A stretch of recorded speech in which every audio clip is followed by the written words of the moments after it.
rest will follow.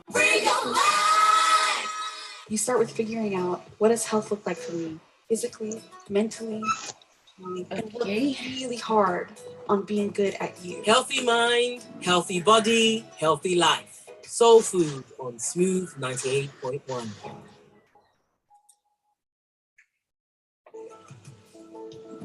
Okay.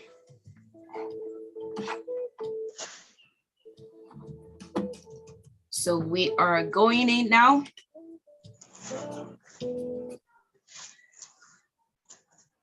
Smooth 98.1, love music, love life. This is Soul Food segment. It's 1 minute past 8 o'clock and we are ready to talk about cerebral palsy. I have my guest already joining me. They are there already on Zoom, the two of them. And if you're a part of our YouTube family, you can already see their faces, skin popping, so flawless, so shiny, relaxed. And I am just so happy to look forward to this conversation. So you can go to our YouTube channel, which is youtube.com/smooth 91 FM Lagos. Again, youtube.com/smooth 91 FM Lagos. You can also subscribe to that YouTube channel so that next time we're going live, you will have the notification. And you can drop your comments in the chat box option. I will take it and you can decide to come to WhatsApp. It is 0809-444-0981. So this morning we are talking about understanding cerebral palsy. I decided not to call maybe a doctor, a nurse, or a physiotherapist, whatever it is, because I wanted to understand and all of us to understand what cerebral palsy is from a firsthand, So one of my guests, I'll start with Tobiloba Ajayi. She is a Nigerian lawyer. She's an author. She's a disability rights advocate and the chief responsibility officer of Let Cerebral Palsy Kids Learn Foundation. She is a lot of things, like I mentioned before. Now, I said she obtained a master's degree in international law from University of Hertfordshire, United Kingdom. She was awarded a Mandela Washington Fellowship in 2016, and she contributed to the Nigeria Vision 2020 on disability matters and was a part of the team that drafted the Lagos State Disability Law. She also is an author with 3 books. So please, ladies and gentlemen, welcome my beloved guest, Tobiloba Ajayi. Good morning. Good morning. Thank you very much for joining me this bright and early. It is my absolute pleasure, actually. Now, my second guest, if you were listening before now, you heard that song, Coochie Coochie, yeah. There is no way you're going to ever forget that song since we first heard it many years back. And my second guest is the one who sang the beautiful, soulful voice that sang that song. She is J'odie, of course, singer, songwriter. She's a jewelry designer and also a mass communicator and an advocate. Also one who has the passion for mothers with special needs children because she understands firsthand what that is. So ladies and gentlemen, please make welcome J'odie, the great. Good morning. Good morning. Thank you for having me.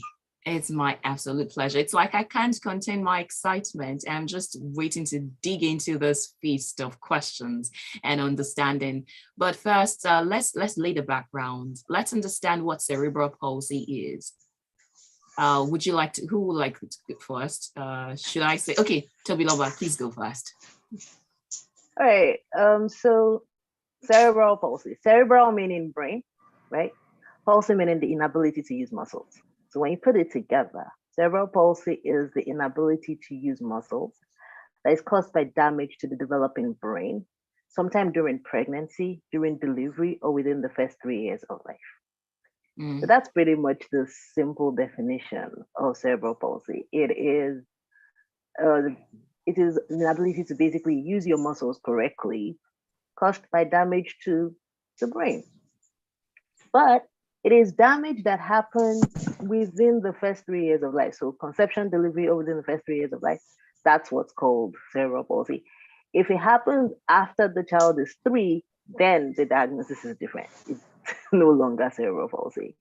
So I guess that's kind of like the simple thing.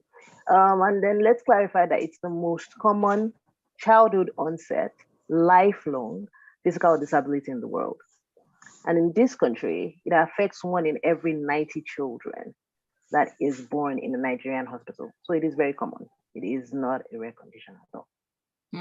Okay, I'll still stay with you on that question. So in your years of advocating for this and, promoting inclusion and just being an activist, what would you say are some of the most common causes of cerebral palsy? In Nigeria, right? Yes, in Nigeria. Okay, so the most common causes that I have seen in my work. 1, badly treated jaundice in Nigerian babies. Can we stop giving children pawpaw water and ampiclox? Please, I beg you by the mercies of God. I mean, J'odie is laughing because she knows this is like, I beg you by the mercies of God. Can we stop that? And then prolonged labor. Public service announcements, Nigerian women. CS is not of the devil. Please, I beg you. If they tell you, if your doctors tell you that you need a CS, please do one. Because nothing breaks my heart. I mean, there are cases of cerebral palsy that you never know the cause, right? You can never say, oh, this is why this child had CPA. But when I see cases that could have been prevented, my heart breaks because I've been living with this condition my whole life and I know what it feels like every single day. So for me, it seems that most of the cases we see could have been prevented. If we weren't just trying to deliver like the Hebrew women, and I don't even know where we got that from, but yeah. And then, or if we weren't just playing with jaundice and thinking that, oh, just put him under the sun or give him pawpaw water, it will be fine. I mean, if you remove prolonged labor and jaundice from the causes I have seen in Nigeria, my client list will probably be down by like 3/4. Yeah. So yes, for me, I mean, I don't know about other countries and I don't even know about even other activists and what they've seen. But for what I've seen so far in the last 6+ years that I have been working exclusively on CP, those are the most common causes.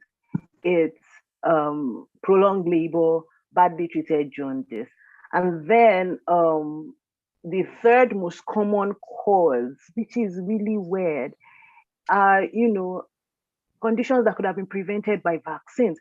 So things like measles, badly treated measles. Oh no. Or maybe the network. Yeah, hopefully she comes back to us. All right, so while we wait for Tobiloba to come back to us, so tell me, in your experiences, what have you seen about... Are you back? Seems so. You went off. You were off connection for a while. We lost you for a while. Okay, you were talking about badly treated measles. Yes, so badly treated measles. I mean, these are things that can be prevented by vaccines. So can we be doing that? Let's not stop playing. And then the other bit is also badly treated fevers. I know malaria is a thing for us in Nigeria, so we don't take it serious like it's malaria. But when we're dealing with children, can we not joke with malaria? Can we not play? Okay, thank you very much. Those are the issues. Wow. Thank you. All right, so J'odie, over to you. Well, I came into this different world. I didn't plan to. I didn't grow. I never knew. In fact, I would say I had no information about that till I gave birth to my son. And in my own case, the doctor asked for an emergency CS, but still I blame the hospital for a lot of things. Even though we listened to him, a lot of things could have been sorted. But then my son's diagnosis is not just cerebral palsy.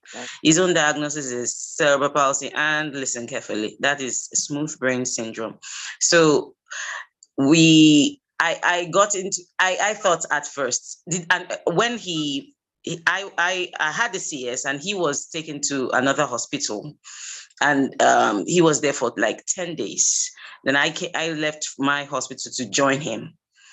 And I noticed that the doctors were not being very straightforward with me on that's the other hospital now. They were not being straightforward with me on what was up with my son. Maybe they were they didn't know how to relay the information. They felt maybe the information was too heartbreaking for them to be straightforward with me. So I left the hospital thinking it's just something that would last for a few weeks.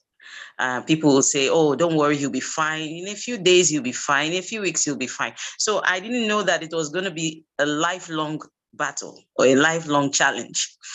And I gradually learned that for myself. So I fell into many, come, go to this church and pray, go to this fast and do this.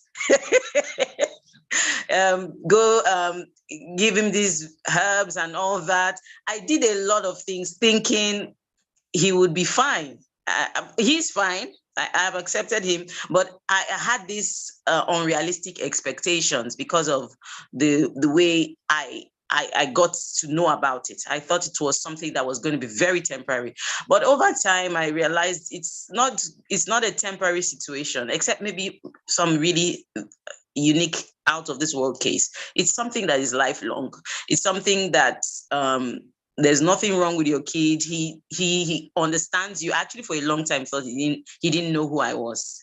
I for a long time thought he couldn't smile, but I over time got to learn that this boy is smiling, but just in a different way.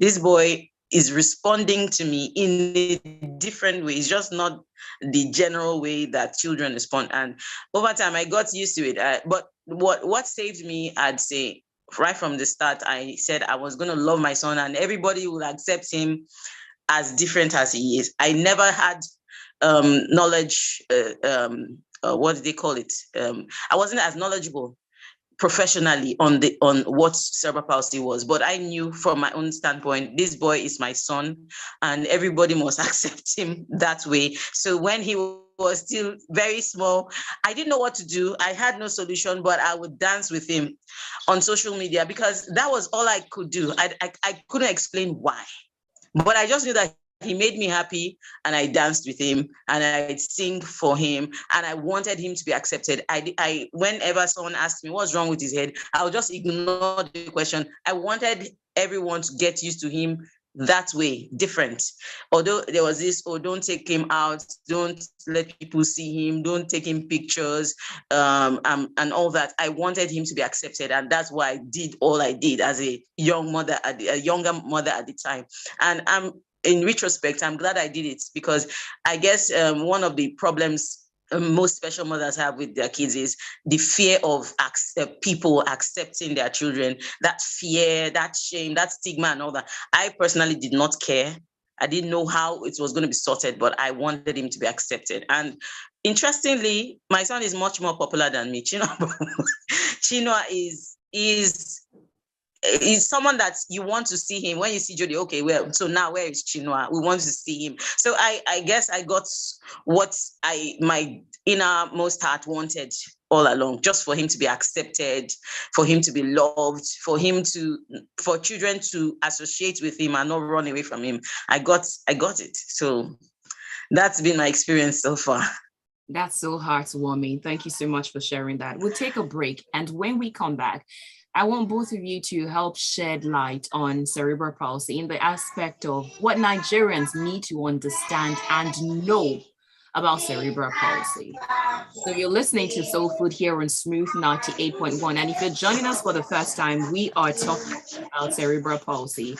And it is the International Day of Persons with Disabilities. You stay tuned.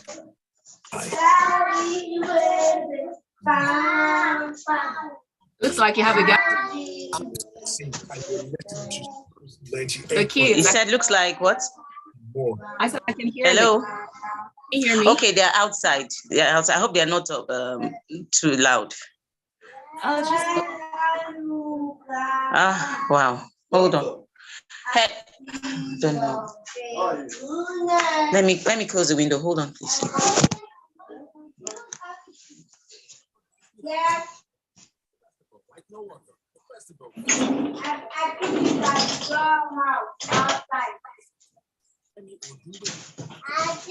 Hello, please, sorry, I'm doing something on the phone and it's getting, please. Later you play, huh? Thank you.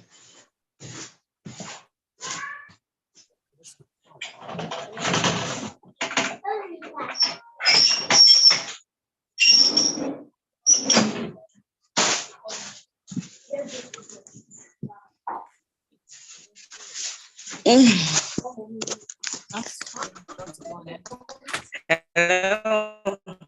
All right, we're good. So we're coming back. You're listening to Love Music, Love Life.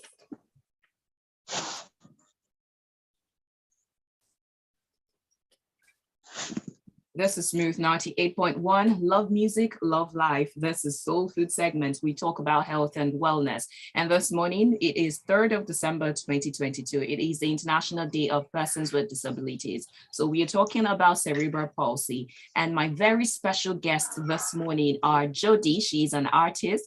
And also she's a mother with special needs child. And also I have Tobiloba Ajayi. She is a disability rights advocate and also the chief responsibility officer of Let Kids with Cerebral Palsy Learn Foundation. And also she is one person who has been living with cerebral palsy. So before the break, I said that we were going to take your firsthand Nigerians, you need to know this and understand this about cerebral palsy. So I'll start with you, Tobiloba. What are those things you need them to understand to get to know about cerebral palsy? Okay, so let's see. I'm trying to list my top 5. Number 1, cerebral palsy is not contagious. You can't catch it. So please stop running around when you see someone with cerebral palsy. Stop feeling like you need to cross the road. Okay. Number 2. Cerebral palsy affects each person differently. So yes, stop trying to invalidate somebody's cerebral palsy experience because it doesn't look like the one you know or the one you have.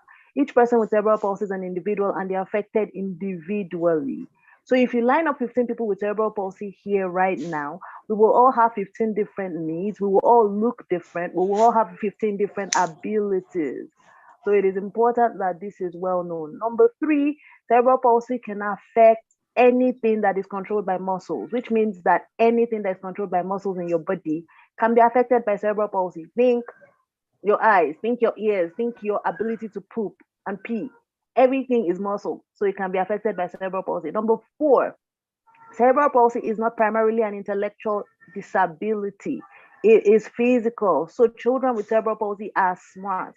Even if their bodies are contorted in the most contortable ways, it does not mean that their brains are impaired.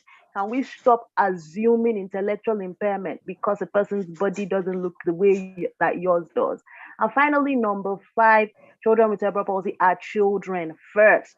They are not their disability. So please, parents, your child is your child first. Please, your child is not just CP. Your child has a name. Because there's something that drives me nuts. Every time I'm talking to parents, the first thing I hear is my CP child. And then I have to be like, sorry. I'm like, stop. What's your child's name? The child has a name. So please stop defining your child by their disability. They're first people, mischievous, naughty. And yes, so please don't be afraid to discipline. Because yes, the fact that a child has a disability does not mean that they're still not children who will test your boundaries. And so when you see that child with a disability, see a child first. See a child first. I know it's not, especially because of how we're raised, it's very easy to focus on all the things that don't quote and unquote look normal. But please see a child first before you focus on the disability. That'll be my top 5. Thank you very much. Thank you for sharing your top 5. And I hope somebody has gotten at least one thing out of that.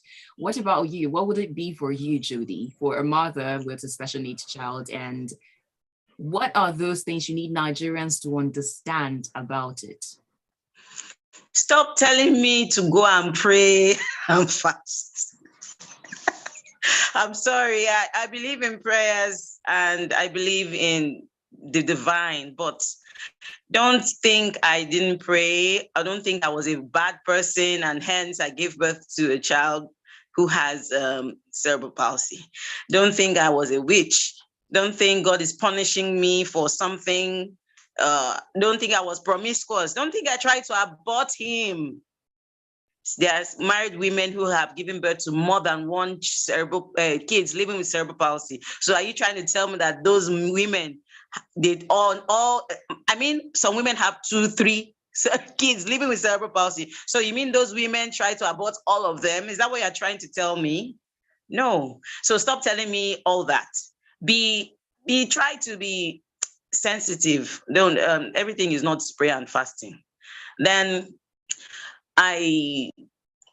sometimes in the bid to encourage me to be strong, you like what Toby said. She says all cerebral palsy cases do not affect someone the same way.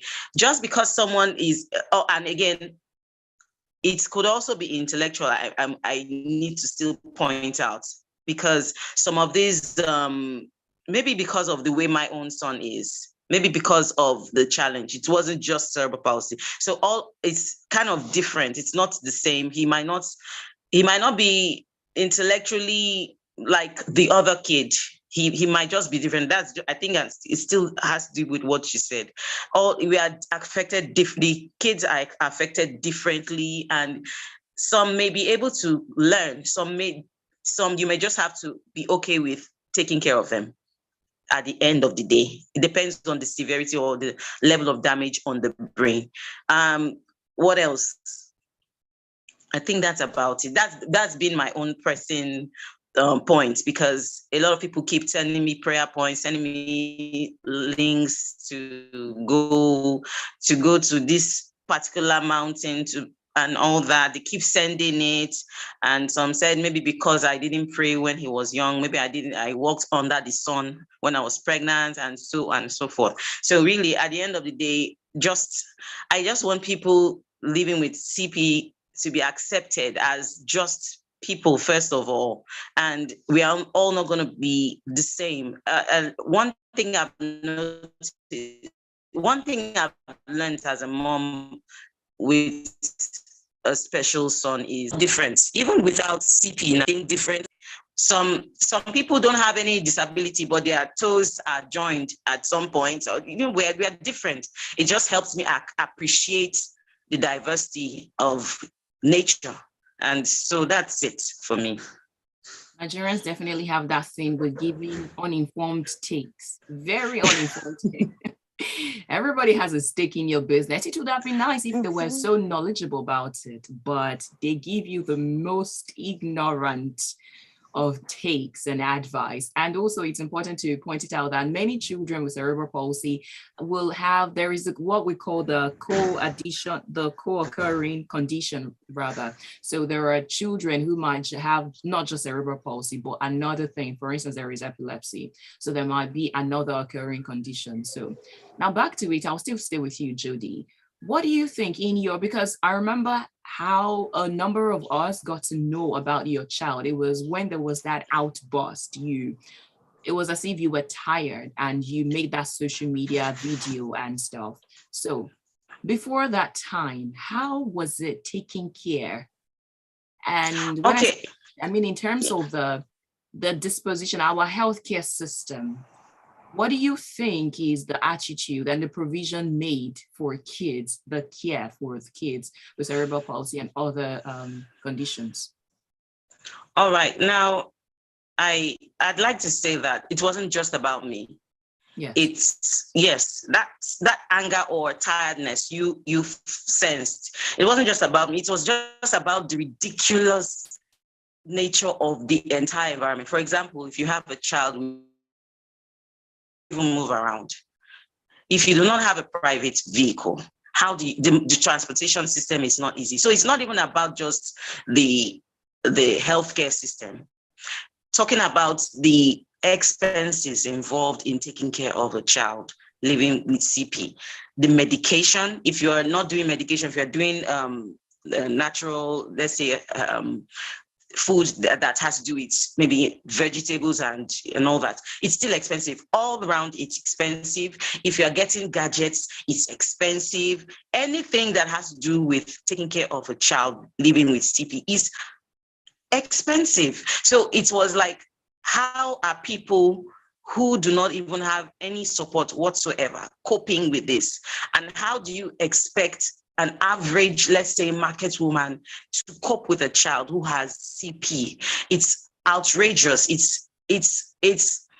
It may look like, oh, someone said, oh, it's your child, so deal with it. If you go to certain countries, they do not see it that way, because they see that at some point you just need that support. You need some form of support, because the expenses involved in taking care of a child living with some of these disabilities is on the high side. And that is why certain governments take part of the cost off. I know it's not a perfect world. I know we are all in this Nigeria together, but at the same time, I just felt like people who have such children, there should be some form of support to just ease it a bit. Of course, the support is not going to be 100%. At the end of the day, it's your child. But I just wanted it to come to limelight that, people living with this kind of children need some form of support. Maybe there are some people I've gone to the hospital with some basic medication, such as just to keep maybe epilim or all that. The cost is going high, and at the end of the day, it's not the mother who suffers. The mother suffers too, but the child suffers most, because when the parents can't continue paying for those medication, the child suffers. Sometimes they tell you buy these gadgets, and the people making these gadgets, they know that you need it, so they put the price on the high side. Let's say something as basic as a back slap. My son, when he was younger, they requested for a back slap, and they outgrow some of these gadgets. Do you know that because I had to choose between the medication or the food feeding and certain things that I believed were top priority, I had to make a decision. At the end of the day, because I couldn't buy the back slap at the time, it's affecting his ankles, his wrists, and his elbows, and it hurts me. As in, when I look at him today, because sometimes it takes a while for the massage to, gradually loosen up the ankles and all that. So these things, they may look basic to you, just the back slap. When you are fighting to take care of the feeding, fighting to take care of the medication and all that, I just felt like people who have such children, they should be helped. That was where all that was coming from. If it was just me, it would be easier for me to meet my family, because at least I have family. I have parents. I still have parents. I still have siblings. I have people. But many people who have these children, they are left alone. That's where all that anger and pain was coming from. I just felt like, this is something that people should be a little bit much more empathetic towards, because at the end of the day, the child suffers. Many of them die. And it doesn't sound good to talk about, but it's just the reality. You see people telling me, oh, wow, you mean I know someone who, the person, they traveled and left the child in the house. Because you know what, some people are not just devils. They just had it. And I'm not supportive of such decisions, but there are some really bad things that go on just because some of these parents cannot do it and they don't know what else to do. They just abandon the child. And the child is a human being with feeling everything that you can feel. The pain of loneliness, being locked up in a room, the child feels everything, just that the child cannot express it. But it's pain, it's torture. How would you come to this life and you're just being tortured till the end? I don't know if you get my anger. I don't know. I'm asking you, do you understand my pain? You feel me, you go to work, you can move whenever you want to. But as a child, some families, you are locked up in a room, you cannot play, you cannot do anything. And the medication you're meant to be taking, you can't take it because your parents can't afford it. Thank you for sharing that. We'll take our final break, and when we come back, I will be asking you, Tobiloba, you helped to draft the Lagos State Law on Disability. Where do you think we are right now? So when we come back, we'll take your response and some other things as we wrap this up, because time really flies by. If you're joining us for the first time, we are talking about cerebral palsy, and my guests are Tobiloba Ajayi and J'odie.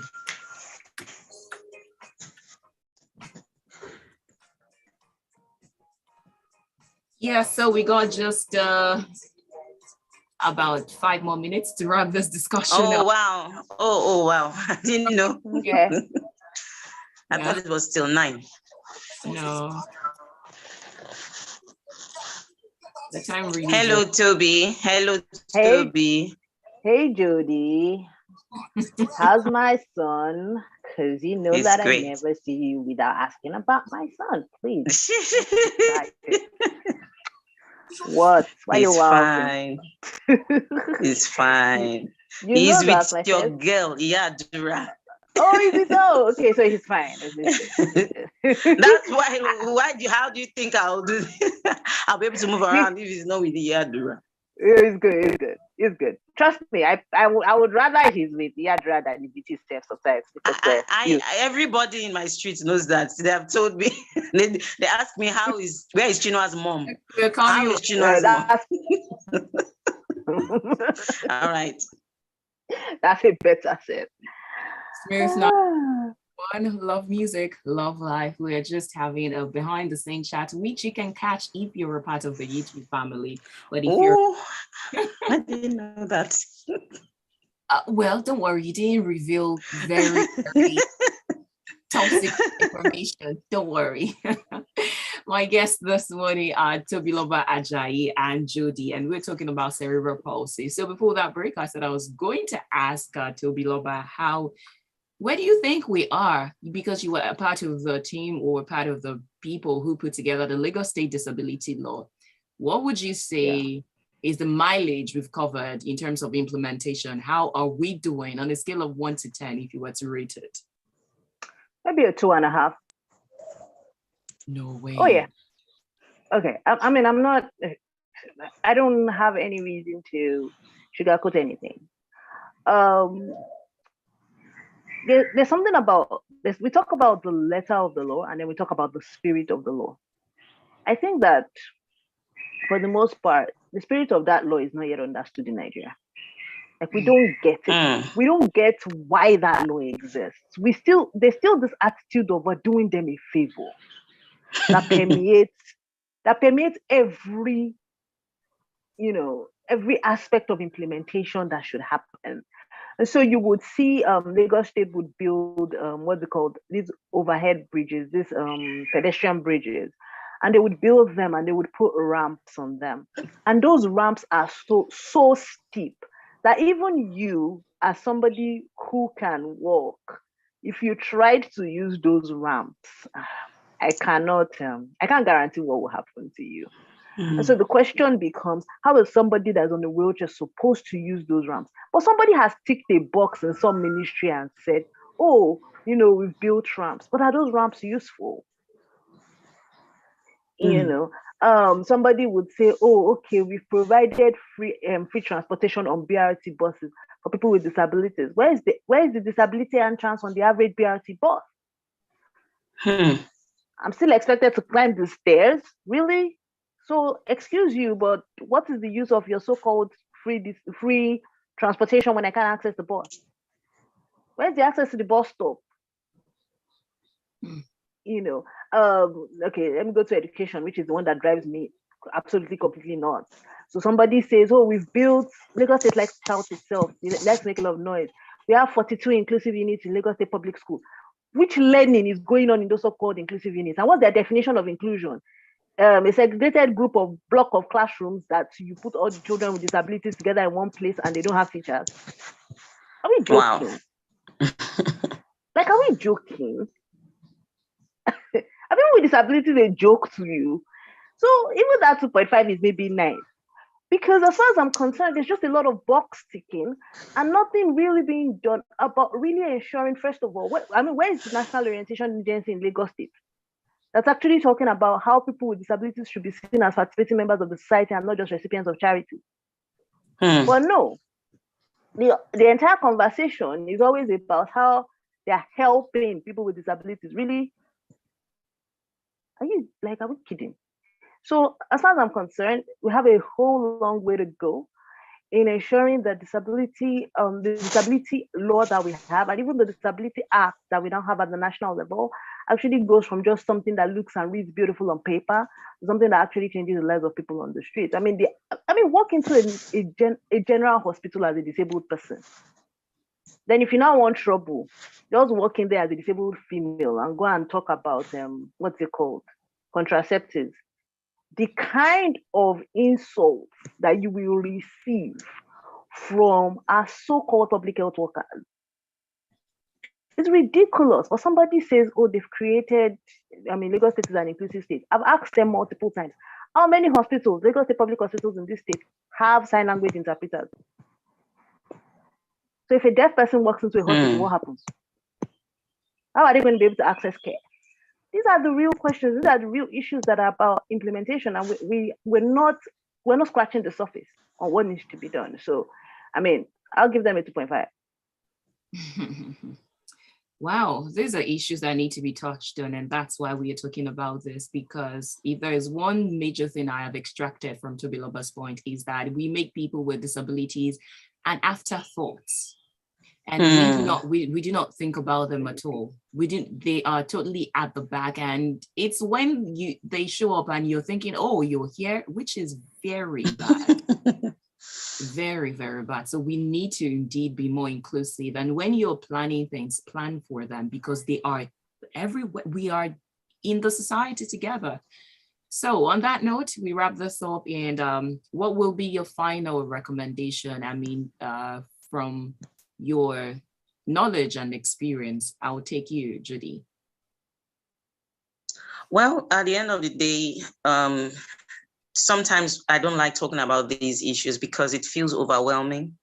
It feels like where are we going to start from? Because basic amenities for even people who may not be living with disabilities, just an average Nigerian, basic amenities for an average Nigerian, is it there?